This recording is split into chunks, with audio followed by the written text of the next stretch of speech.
میری زندگی کی سب سے بڑی خواہش، بال پوائنٹ ہونٹوں میں دبائے ہوئے وہ سوچ میں پڑ گئی۔ پھر ایک لمبا سانس لیتے ہوئے قدرے بے بسی سے مسکرائی۔ بہت مشکل ہے اس سوال کا جواب دینا۔ کیوں مشکل ہے؟ جویریہ نے اس سے پوچھا۔ کیونکہ میری بہت ساری خواہشات ہیں اور ہر خواہش ہی میرے لیے بہت اہم ہے، اس نے سر جھٹکتے ہوئے کہا۔ وہ دونوں آڈیٹوریم کے عقبی حصے میں دیوار کے ساتھ زمین پر ٹیک لگائے بیٹھی تھی۔ ایف ایس سی کلاسز میں آج ان کا 8واں دن تھا اور اس وقت وہ دونوں اپنے فری پیریڈ میں آڈیٹوریم کے عقبی حصے میں آ کر بیٹھ گئی تھی۔ نمکین مونگ پھلی کے دانوں کو ایک ایک کر کے کھاتے ہوئے جویریہ نے اس سے پوچھا، تمہاری زندگی کی سب سے بڑی خواہش کیا ہے امامہ؟ امامہ نے قدرے حیرانی سے اسے دیکھا اور سوچ میں پڑ گئی۔ پہلے تم بتاؤ، تمہاری زندگی کی سب سے بڑی خواہش کیا ہے؟ امامہ نے جواب دینے کے بجائے الٹا سوال کر دیا۔ پہلے میں نے پوچھا ہے، تمہیں پہلے جواب دینا چاہیے۔ جویریہ نے گردن ہلائی۔ اچھا ٹھیک ہے، مجھے اور سوچنے دو۔ امامہ نے فوراً ہار مانتے ہوئے کہا، میری زندگی کی سب سے بڑی خواہش، وہ بڑبڑائی، ایک خواہش تو یہ ہے کہ میری زندگی بہت لمبی ہو۔ اس نے کہا، کیوں؟ جویریہ ہنسی۔ بس 50-60 سال کی زندگی مجھے بڑی چھوٹی لگتی ہے۔ کم از کم 100 سال تو ملنے چاہیے انسان کو دنیا میں، اور پھر میں اتنا سب کچھ کرنا چاہتی ہوں۔ اگر جلدی مر جاؤں گی تو پھر میری ساری خواہشات ادھوری رہ جائے گی۔ اس نے مونگ پھلی کا ایک دانہ منہ میں ڈالتے ہوئے کہا۔ اچھا اور؟ جویریہ نے کہا۔ اور یہ کہ میں ملک کی سب سے بڑی ڈاکٹر بننا چاہتی ہوں، سب سے اچھی آئی اسپیشلسٹ۔ میں چاہتی ہوں جب پاکستان میں آئی سرجری کی تاریخ لکھی جائے تو اس میں میرا نام ٹاپ آف دی لسٹ ہو۔ اس نے مسکراتے ہوئے آسمان کو دیکھا۔ اچھا اور اگر کبھی تم ڈاکٹر نہ بن سکی تو؟ جویریہ نے کہا۔ آخر یہ میرٹ اور قسمت کی بات ہے، ایسا ممکن ہی نہیں ہے۔ میں اتنی محنت کر رہی ہوں کہ ہر صورت میں آؤں گی۔ پھر میرے والدین کے پاس اتنا پیسہ ہے کہ میں اگر یہاں کسی میڈیکل کالج میں نہ جا سکی تو وہ مجھے بیرون ملک بھجوا دیں گے۔ پھر بھی اگر کبھی ایسا ہو کہ تم ڈاکٹر نہ بن سکو تو؟ ہو ہی نہیں سکتا۔ یہ میری زندگی کی سب سے بڑی خواہش ہے۔ میں اس پروفیشن کے لیے سب کو چھوڑ سکتی ہوں، یہ میرا خواب ہے، اور خوابوں کو بھلا کیسے چھوڑا یا بھلایا جا سکتا ہے؟ امامہ نے قطعی انداز میں سر ہلاتے ہوئے ہتھیلی پر رکھے ہوئے دانوں میں سے ایک اور دانہ منہ میں ڈالا۔ زندگی میں کچھ بھی ناممکن نہیں ہوتا، کبھی بھی کچھ بھی ہو سکتا ہے۔ فرض کرو کہ تم ڈاکٹر نہیں بن پاتی تو پھر تم کیا کرو گی؟ کیسے ری ایکٹ کرو گی؟ امامہ اب سوچ میں پڑ گئی۔ پہلے تو میں بہت روؤں گی، بہت ہی زیادہ، کئی دن، اور پھر میں مر جاؤں گی۔ جویریہ بے اختیار ہنسی۔ اور ابھی کچھ دیر پہلے تو تم یہ کہہ رہی تھی کہ تم لمبی زندگی چاہتی ہو، اور ابھی تم کہہ رہی ہو کہ تم مر جاؤ گی۔ ہاں، تو پھر زندہ رہ کر کیا کروں گی؟ سارے پلانز ہی میرے میڈیکل کے حوالے سے ہے، اور یہ چیز زندگی سے نکل گئی تو پھر باقی رہے گا کیا؟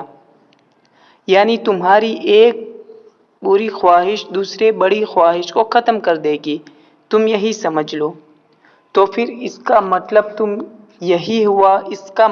یہی ہوا کہ تمہاری سب سے بڑی خواہش ڈاکٹر بننا ہے، لمبی زندگی پانا نہیں ہے۔ تم کہہ سکتی ہو۔ اچھا اگر تم ڈاکٹر نہ بن سکی تو پھر مرو گی کیسے؟ خودکشی کرو گی یا طبیعی موت؟ جویریہ نے بڑی دلچسپی سے پوچھا۔ طبیعی موت ہی مروں گی، خودکشی تو کر ہی نہیں سکتی، امامہ نے لاپرواہی سے کہا۔ اور اگر تمہیں طبیعی موت آ نہ سکی تو؟ میرا مطلب ہے جلد نہ آئی تو پھر تم تو تم ڈاکٹر نہ بننے کے باوجود بھی لمبی زندگی گزاروگی؟ نہیں، مجھے پتا ہے کہ اگر میں ڈاکٹر نہ بنی تو پھر بہت جلد مر جاؤں گی۔ مجھے اتنا دکھ ہوگا کہ میں تو زندہ رہ ہی نہیں سکوں گی۔ وہ یقین سے بولی، تم جس قدر خوش مزاج ہو، میں کبھی یقین نہیں کر سکتی کہ تم کبھی اتنی دکھی ہو سکتی ہو کہ رو رو کر مر جاؤ، اور وہ بھی صرف اس لیے کہ تم ڈاکٹر نہیں بن سکی۔ جویریہ نے اس بار اس کا مذاق اڑانے والے انداز میں کہا، تم اب میری بات چھوڑو، اپنی بات کرو۔ تمہاری زندگی کی سب سے بڑی خواہش کیا ہے؟ امامہ نے موضوع بدلتے ہوئے کہا۔ رہنے دو۔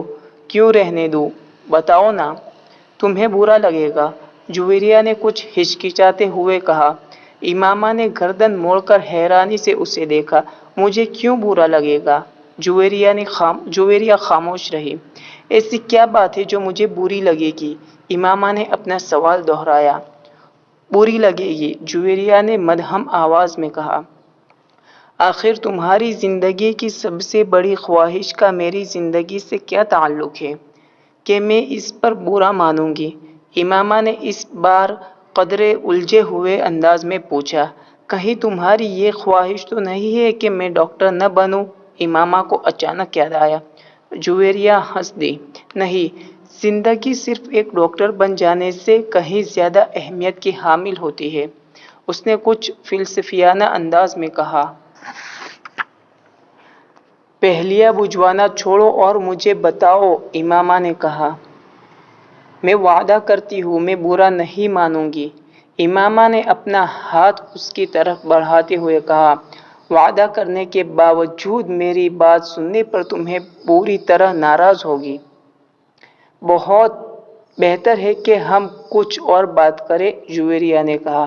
اچھا، میں اندازہ لگاتی ہوں تمہاری اس خواہش کا تعلق میرے لیے کس بہت اہم چیز سے ہے، رائٹ؟ امامہ نے کچھ سوچتے ہوئے کہا۔ جویریہ نے سر ہلایا۔ اب سوال یہ پیدا ہوتا ہے کہ میرے لیے کون سی چیز اتنی اہم ہو سکتی ہے کہ میں وہ بات کرتے کرتے رک گئی، مگر جب تک میں تمہاری خواہش کی نوعیت نہیں جان لیتی میں کچھ بھی اندازہ نہیں کر سکتی۔ بتا دو جویریہ پلیز، اب تو مجھے بہت ہی زیادہ تجسس ہو رہا ہے، اس نے منت کی۔ وہ کچھ دیر سوچتی رہی۔ امامہ غور سے اس کا چہرہ دیکھتی رہی۔ کچھ دیر کی خاموشی کے بعد جویریہ نے سر اٹھا کر امامہ کو دیکھا۔